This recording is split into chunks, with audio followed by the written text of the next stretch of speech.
राधे राधे राधे राधे। ईश्वर से कामना करता हूँ कि आप अपने पूरे परिवार के साथ मौज मस्ती भरा जीवन व्यतीत कर रहे होंगे। तो आज का विषय हमने इस सेशन में चुना है, उसे आप समझें। राधे राधे। आज हम दृष्टि का महत्व समझेंगे और बृहस्पति देव की पंचम दृष्टि किस प्रकार हमारे जीवन में उत्थान और प्रगति लेकर आती है उसको भी जानेंगे।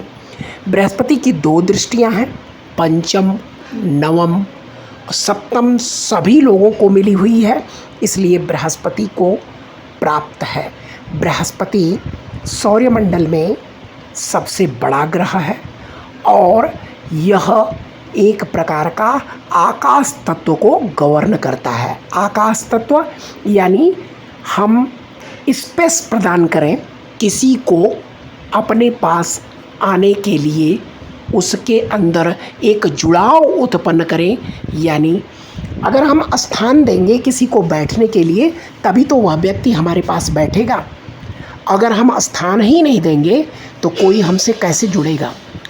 तो यह जोड़ने की, किसी को अपने साथ रखने की ऊर्जा है। बृहस्पति ज्ञान है, ज्ञान का कारक है। तो बृहस्पति का पंचम दृष्टि और पंचम भाव होता क्या है? शिक्षा का, ज्ञान का, बुद्धि का और प्रेम का। और बृहस्पति की पंचम दृष्टि देगी क्या? यही चीज़ देगी कि ज्ञान, शिक्षा, प्रेम।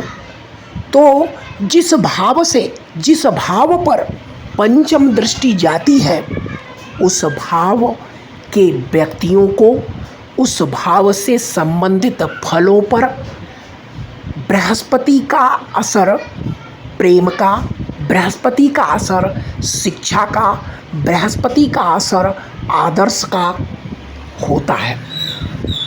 और वह पूरी तरह सिखाने की कोशिश करता है उस भाव को, जिस भाव में बैठा है, उस भाव से, जिस भाव को देख रहा है उस भाव को पूरी तरह एक शिष्य के रूप में सिखाने की कोशिश करता है। मान लीजिए आपका बृहस्पति प्रथम भाव में बैठा है। प्रथम भाव क्या है? सेल्फ है, स्वयं। आप अपनी बुद्धि से पंचम भाव पर जब दृष्टि जाएगी तो वहाँ पर आप अपने बच्चों को सिखाने की पूरी कोशिश करोगे। क्या आइडियलिस्टिक होती है, क्या आदर्श है, कैसे हम समाज के साथ रहें, पूरी तरह बच्चे को निखारने की कोशिश करेंगे। और यह प्राप्त कब से है? क्योंकि जब आपका बृहस्पति लग्न में है तो लग्न पंचम नवम इस जन्म में से नहीं है, यानी यह पूर्व जन्म की आपकी शिक्षा है, आपका ज्ञान है। तो आप अपनी शिक्षा और ज्ञान के माध्यम से अपने बच्चों को पूरी तरह ट्रेंड करने की कोशिश करेंगे। अगर आप प्रेम भी करेंगे तो अपने बच्चे से शिष्य के रूप में प्रेम करेंगे, क्योंकि यह ऊर्जा शिष्य और गुरु की है। इसी प्रकार अगर आपका द्वितीय भाव में बृहस्पति है तो अब पंचम दृष्टि कहाँ पड़ेगी? आपके छठे भाव पर। छठा भाव रोग है, ऋण है, शत्रु है। और शत्रु कौन से? छिपे हुए शत्रु हैं, दिख नहीं रहे हैं। और कभी कभी अगर दिखेंगे भी तो उन शत्रुओं को सिखाने की कोशिश करोगे आप अपने ज्ञान के द्वारा, अपने वाणी के द्वारा। क्योंकि सेकंड हाउस में बैठा है तो अब उस बृहस्पति के पास ज्ञान क्या है? वाणी का है। बृहस्पति के पास संस्कार का ज्ञान है। बृहस्पति के पास हर प्रकार का धन संबंधी ज्ञान है। तो आप अपने शिष्य को, यानी जो आपके शत्रु भी होंगे, जो आपके विरोधी होंगे, उनको भी आप ज्ञान देने की कोशिश करोगे कि कैसे धन कमाया जाए, कैसे रोग से लड़ा जाए, कैसे अपने दुश्मनों से लड़ा जाए, वह ज्ञान आप अपने शत्रुओं को भी देने की कोशिश करोगे या इसी से दूसरों की सेवा करोगे।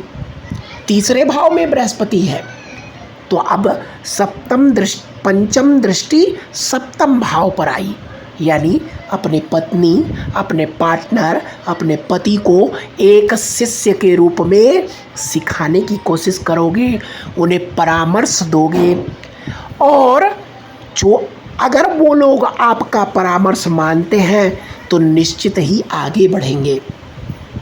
व्यापार में भी जहाँ पर आप अपना ज्ञान लगाओगे व्यापार की तरक्की होगी, इसमें दो राय नहीं है। और अपने पति पत्नी से प्रेम भी आप पूरी तरह निष्ठा से करोगे। आदर्श आपके अंदर कूट कूट कर भरा रहेगा और दूसरों को आदर्श देने की कोशिश करेंगे। चौथे भाव में बैठा है, अब पंचम दृष्टि अष्टम भाव पर पड़ी, यानी ससुराल से संबंधित लोगों के प्रति आप एक शिष्यवत व्यवहार करोगे, उनसे प्रेम करोगे और उन्हें सिखाने की, समझाने की कोशिश भी करोगे। इसी प्रकार पंचम भाव में जो बृहस्पति बैठा है वह अब आपके गुरु भाव यानी धर्म भाव पर दिख रहा है, तो आप लोगों को धर्म सिखाने की कोशिश करोगे, लोगों को आदर्शवादी बनाने की कोशिश करोगे और लोगों को परामर्श दोगे, यहाँ तक कि अपने पिता को भी परामर्श दोगे। अब अगर आपका बृहस्पति छठे भाव में है तो अब दसम भाव जो आपको लीड करते हैं, यानी जो आपके बॉस होंगे, उनसे भी आप शिष्यवत व्यवहार करोगे, उनसे भी प्रेम करोगे, उन्हें भी सिखाने की कोशिश करोगे। मानेंगे तो वह बेहतर काम करेंगे और नहीं मानेंगे तो आपका बॉस जो होगा वह भी परेशानी में ही गुजरेगा। इसी प्रकार सप्तम भाव में अगर आपका बृहस्पति बैठा है तो उसकी पंचम दृष्टि कहाँ गई?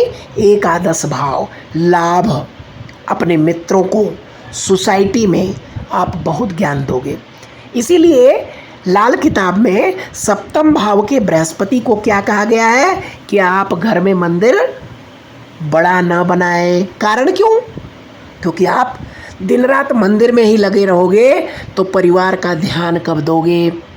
इसलिए ऐसा नहीं है कि मंदिर बनाने से खराब हो जाएगा, मंदिर बनाने से खराब नहीं होगा, लेकिन इस व्यक्ति का स्वभाव ही है ज्ञान देना, बाहर रहना, परिवार से कम प्रेम, यानी पत्नी से कम प्रेम करना। प्रेम तो वैसे करते हैं, लेकिन यही है कि इनका ज़्यादा समय बाहर गुजरता है, मित्रों में, सोसाइटी में, लोगों को ज्ञान देने में, लोगों को परामर्श देने में ही गुजर जाता है। ऐसे लोग समझ लीजिए एक प्रकार के एडवाइज़र ही होते हैं। अष्टम भाव में बृहस्पति है तो अब दृष्टि कहाँ जा रही है? पांचवी दृष्टि इनकी 12वें भाव में पड़ी। अब ये लोग दूसरों को, यानी जो सोसाइटी के भी नहीं हैं, इनसे अलग लोग हैं, उन्हें भी शिक्षा, प्रेम, आदर्श सिखाने में लगे रहते हैं। इनका अधिकतर समय इन्हीं कार्यों में लगा रहता है, उपदेश देने में।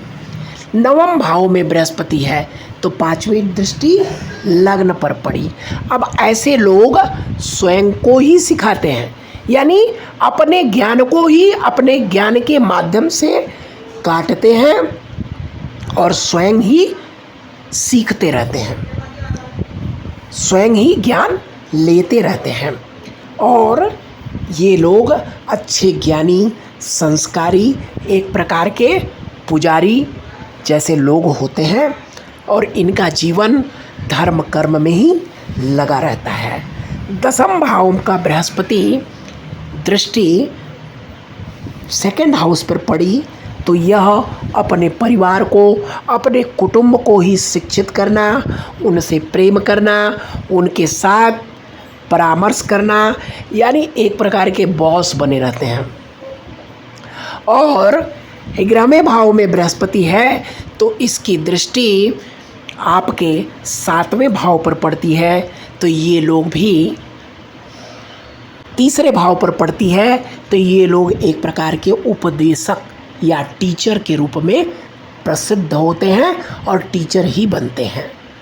12वें भाव का बृहस्पति 5वीं दृष्टि चतुर्थ भाव पर पड़ती है तो यह अपने परिवार को शिक्षित बनाना, परामर्श देना, उनके साथ प्रेम करना, ऐसी एक्टिविटी में ये लोग लगे रहते हैं, यहाँ तक कि समाज को भी सिखाते रहते हैं। तो 5वीं दृष्टि किस चीज़ की हुई? 5वीं दृष्टि शिक्षा की हुई, 5वीं दृष्टि ज्ञान की हुई, 5वीं दृष्टि परामर्श की हुई। तो लोग एक दूसरे से प्रेम करते हैं और यह पंचम दृष्टि या 5वां भाव पूर्व पुण्य का होता है। बृहस्पति की 5वीं दृष्टि जिस भाव पर पड़ती है, पूर्व जन्म के पुण्य संस्कारों की वजह से वह भाव उत्तम होता है। विपरीत परिस्थिति होने के बावजूद भी वहाँ पर कुछ न कुछ ऐसा चमत्कार होता है कि वह भाव बिगड़कर भी बन जाता है। तो बृहस्पति की अमृत दृष्टि, पंचम दृष्टि बहुत ही शुभ फल देने वाली है। इसका अध्ययन करके आप अपने जीवन में अपने स्वभाव को समझें और अपने जीवन को और बेहतर बनाएं। हमारी यही शुभकामना आप लोगों के साथ है। राधे राधे।